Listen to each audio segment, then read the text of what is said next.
आपको जैसे आपकी लाइफ इस समय दिख रही है उसको वैसे नहीं देखना, अपनी लाइफ को वैसे देखना है जैसे आप उसको आने वाले समय में देखना चाहते हैं। वैसे आज से देखना स्टार्ट करो और आप देखोगे अपनी लाइफ को, अपने हालातों को आज से ही बदलते हुए, चेंज होते हुए प्रभु यीशु के नाम में। जैसे आप देखना चाहते हैं। अगर एक बाज बोले मैं ब्लेस हो चुकी हूँ, मैं ब्लेस हो चुकी हूँ, मैं ब्लेस हो चुकी हूँ, वो सचमुच अपने बच्चे के साथ ब्लेस होके खड़ी होगी प्रभु यीशु के नाम में। अगर एक हस्बैंड बोले, अगर उसको अपनी वाइफ से थोड़ा लगता है ये बड़ा सिर खाती है मेरा, अगर वो बोले कि ये चेंज होगी, इसका स्वभाव चेंज होएगा, इसका जो गुस्सा करने वाली आदत है ये चेंज होगी, सचमुच आप देखना अपनी वाइफ को आप ऐसा देखोगे जैसा आप देखना चाहते हैं प्रभु यीशु के नाम में। आप अपने बच्चों को देखोगे, मेरे ये बच्चे सेवा करेंगे, प्रभु की महिमा करेंगे, मेरे बच्चे ब्लेस होंगे, आशीषित होंगे।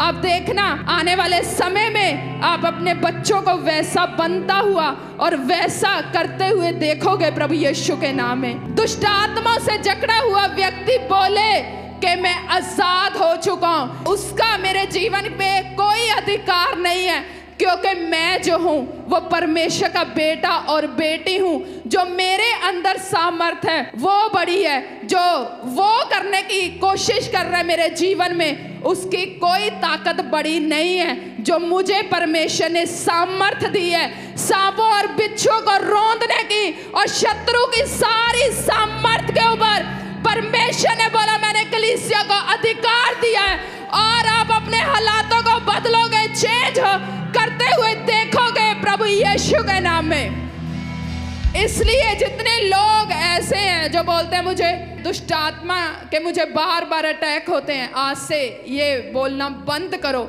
और ऐसे बोलना स्टार्ट करो, मैं आजाद हो चुका हूं, कोई दुष्ट आत्मा का मेरे ऊपर कोई अधिकार नहीं है। प्रभु का वचन कहता है जो परमेश्वर को अपना जीवन देते हैं, जो उद्धार जिन्होंने पाया हुआ है, परमेश्वर उनको आपकी सेवा टहल करने के लिए प्रभु आपको दूत देता है। तो आप सबके पास दूत हैं जो प्रभु की ओर से दिए गए हैं।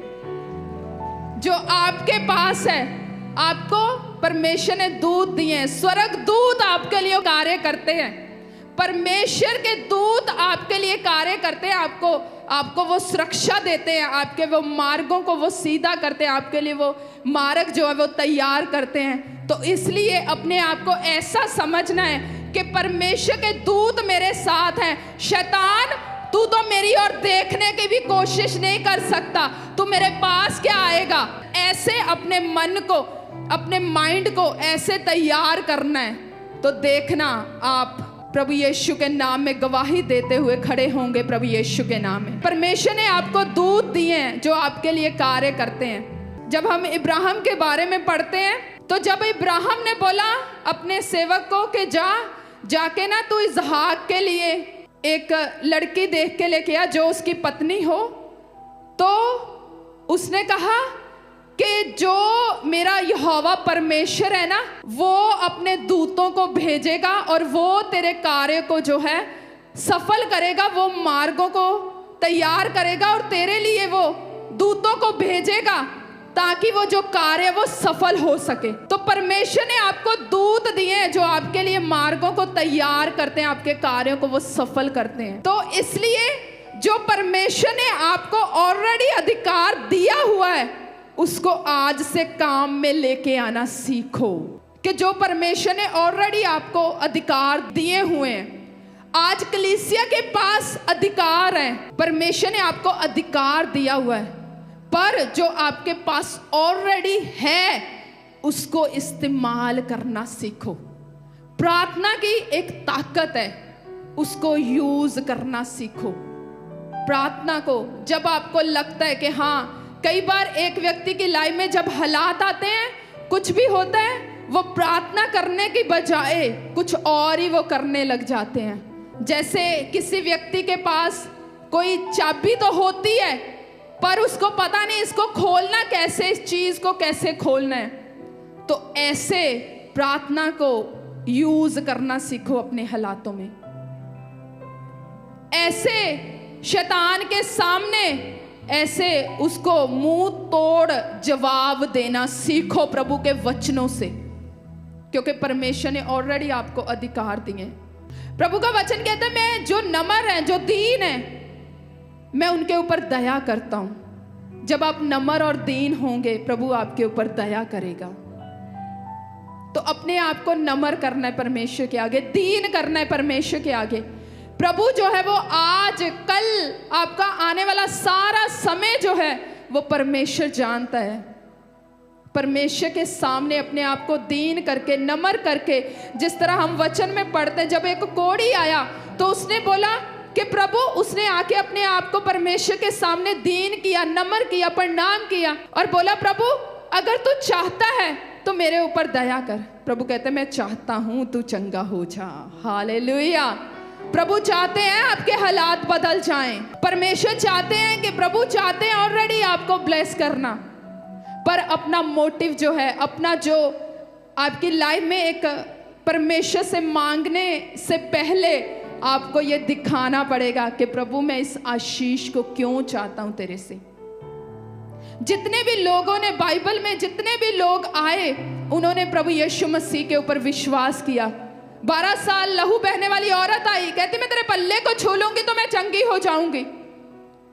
अंधे पुकार रहे थे प्रभु को, उनको विश्वास था। वो क्यों पुकार रहे थे? क्योंकि उनको विश्वास था प्रभु यीशु मसीह अंधों की आंखें खोल सकता है। एक सूबेदार आया, उसको विश्वास था, कहता प्रभु तू यहीं से शब्द बोल दे, मैं विश्वास करता हूं जो घर में मेरा सेवक है वो चंगा हो जाएगा। उनको विश्वास था।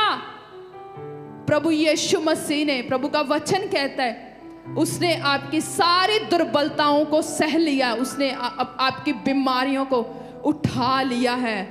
आपके लिए उसने ऑलरेडी सब कुछ पूरा कर दिया है, उसने सब कुछ डन कर दिया आपके लिए सब कुछ डन है। तो आज से आपने अपने आप को नम्र करके, दीन करके कि आप परमेश्वर से मांग क्यों रहे हो, क्योंकि वचन में लिखा है परमेश्वर जो है वो आपके एक एक विचार को जानता है कि आपका क्या है, कि आप क्यों मांग रहे हो कि प्रभु मुझे ब्लेस कर। परमेश्वर क्यों मांग रहे हो कि मैं ब्लेस होऊंगा, मैं फॉरेन जाऊंगा, फिर मैं संडे भी मीटिंग नहीं अटेंड करूंगा, फिर मैं इतना बिजी हो जाऊंगा, फिर मैं कॉल सेंटर फोन लगाएगी और वो बोलेगी हाँ जी आपने संडे जूम मीटिंग अटेंड नहीं की, क्या हुआ 2 हफ्ते लगातार जुड़ नहीं रहे। फिर बोलेंगे मुझे काम इतना ज्यादा अच्छा मिला है ना, तो क्या करूं, मैं संडे भी बिजी रहता हूं। परमेश्वर कहते हैं मुझे तेरा ये नहीं चाहिए, ऐसी चीजें नहीं चाहिए। प्रभु की हजूरी में आपके लिए एक दिन आना वो महत्वपूर्ण है, वो जरूरी है। तो फिर बहाने बनते हैं लोगों के, अगर परमेश्वर ब्लेस कर दे। हमारे पास तो जी संडे भी टाइम नहीं है, क्या करें, फॉरेन में इतना ब्लेस हो गए हैं। तो परमेश्वर भी जानता है कि आप किसके लिए मांग रहे हो। परमेश्वर भी जानता है कि आप अपने आप को नम्र करो, दीन करो, परमेश्वर से मांगो।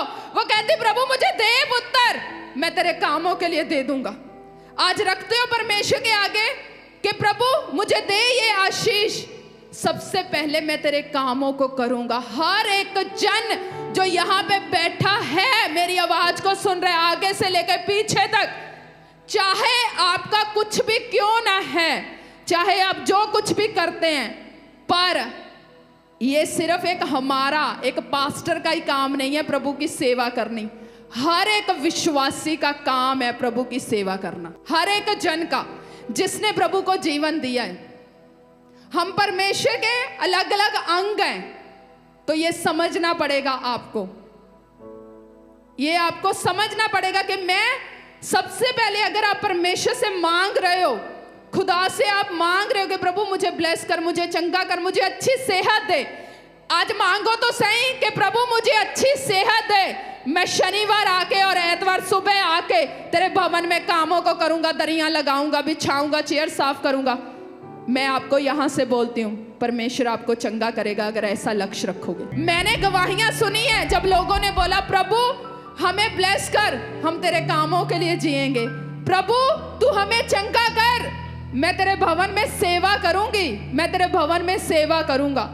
आज परमेश्वर आपको क्यों आपको ब्लेस करे, आज परमेश्वर के आगे उस चीज को रखो क्योंकि आपको लगता होगा कि आज मैं मांग के परमेश्वर से, हो सकता है कल मैं बिजी हो जाऊं। हम लोगों से ऐसी बातें कर सकते हैं, पर परमेश्वर जानता है आपको कि कल आप क्या करने वाले हो, कल आप कैसा जीवन, कैसा आप चाल चलने वाले हो, परमेश्वर जानता है। तो अपने आप को नम्र करके, दीन करके परमेश्वर के सामने आज अपने हालातों को रखो कि प्रभु आज मैं तेरे सामने आया हूं, प्रभु मैं तेरी हजूरी में आया हूं। खुदावन, मैं खाली आज नहीं जाना चाहता परमेश्वर, आज मुझे परमेश्वर मेरे ऊपर दया कर। खुदावन, तू चाहता है प्रभु जी, क्योंकि प्रभु का वचन कहता है मैं चाहता हूं तू आजाद हो जा, तू चंगा हो जा। तो वचन में लिखा कोड़ी का सारा कोड़ जो था वो जाता रहा। तो आज इस वचन के अनुसार प्रार्थना करो कि परमेश्वर आज मेरे ऊपर दया कर, मेरे हालातों को बदल, क्योंकि प्रभु के लिए कोई भी हालात बदलने ये इम्पॉसिबल नहीं है, क्योंकि यीशु असंभव को संभव करने वाला परमेश्वर है। आपके हालात क्या है वो मायने नहीं रखते, क्योंकि मेरा खुदा यीशु मसीह जिसकी कब्र आज भी खाली है, वो मुर्दा नहीं है, वो जी उठा है और वो जीवित है और वो आपकी प्रार्थना को सुनता है। उसका वचन कहता है मेरा कान इतना भारी नहीं है और मेरा हाथ इतना छोटा नहीं है। वो कहता जहां पे तेरी सोच बुद्धि खत्म होती है, मेरी वहां से शुरू होती है। तो परमेश्वर के लिए कोई भी हालात बदलने इम्पॉसिबल नहीं है। इसलिए मैंने आपको इसीलिए बोला सबसे पहले, आज हालातों को वैसा देखो जैसा आप देखना चाहते हैं, और आप वैसा देखेंगे प्रभु यीशु के नाम में। आमीन।